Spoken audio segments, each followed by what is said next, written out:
Hi, this is a quick guided tour of my home-built Universal 12-string steel. I don't have a wide enough lens to show you everything at once, but I can tell you where things are. What the levers do is more important than where they're situated.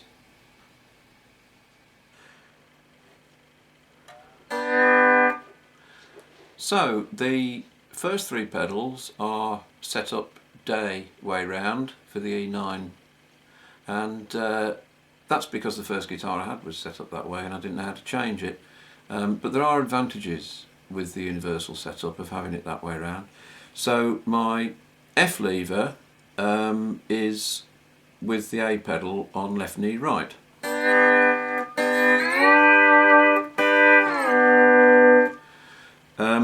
The left knee left is the string 6 lower, and that's handy to use with the B pedal to get a G natural. Some people like to get a minor chord that way, some don't, but the way I've got it set up, it's very convenient.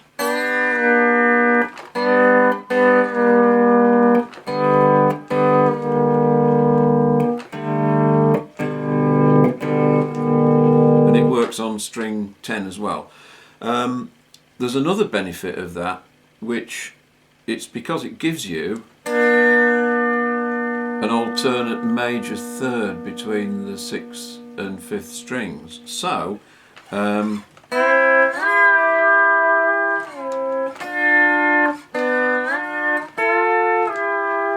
don't have to go all the way back to the 3rd fret.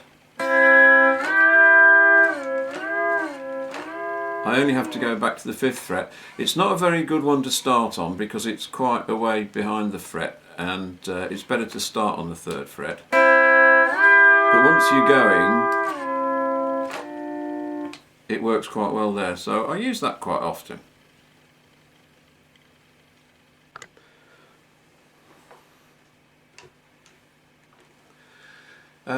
Now with the F lever on left knee right, you're probably wondering where the E lowers are, and the answer is on the right knee right, because if you're doing B6 stuff and you want to hold it for long periods, I just find that my right knee naturally relaxes outwards, so that's where I have my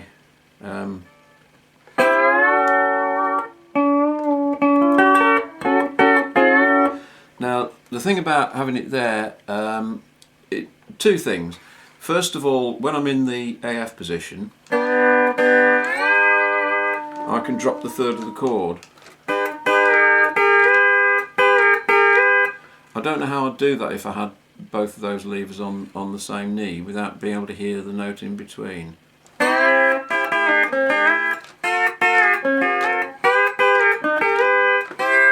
So it's quite useful being able to drop that 3rd. When I was designing this instrument, I thought I'd see if I could get away from having a pedal 6, because pedal 6 really only does two things, and one of them, the change taking the D sharp up to E, you've already got on that lever that lowers the E's anyway, except it's the other way around. And then the only other thing that it does is lower string 8 from D sharp to D. So what I've done on the E lower on string 8, it lowers to D sharp, which is quite a light touch, and then there's a feel stop which is quite heavy, which you then push against to get D natural. So it's very easy without using any pedals.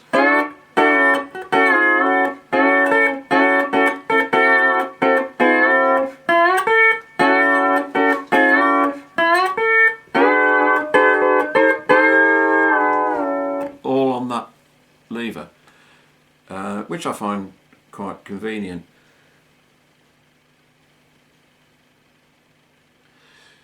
So having got rid of pedal 6, I can now have 5 and 7 together.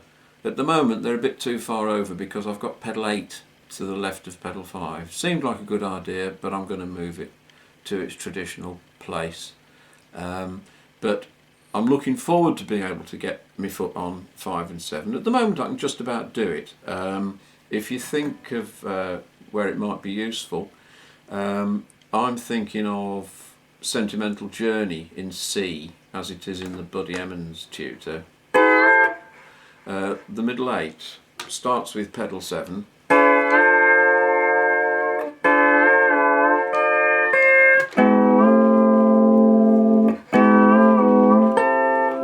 and then 5 and 7 together. Bit awkward at the moment, but it's nice to be able to go without having to use 2 feet.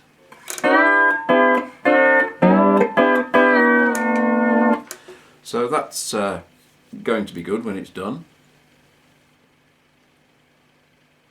And that just leaves the right knee left, which does 2 things. I have my second string tuned not to D sharp but to C sharp, so that when I'm on the B6 side I still think of them as different things.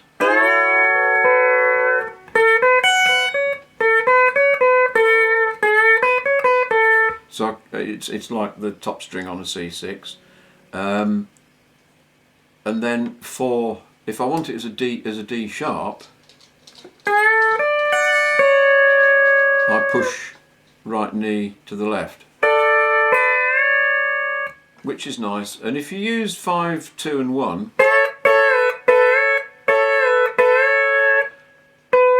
squeezing up to D sharp somehow feels more positive than lowering it. So it sort of kills 2 birds with 1 stone. The other thing the lever does is it gives me another D.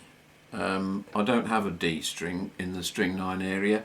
I've already got 8 going down to a D, but also 9 comes up to a D as well, which is nice because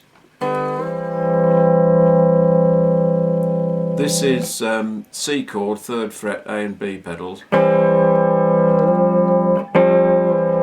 You've got suspension there, or a 7th chord.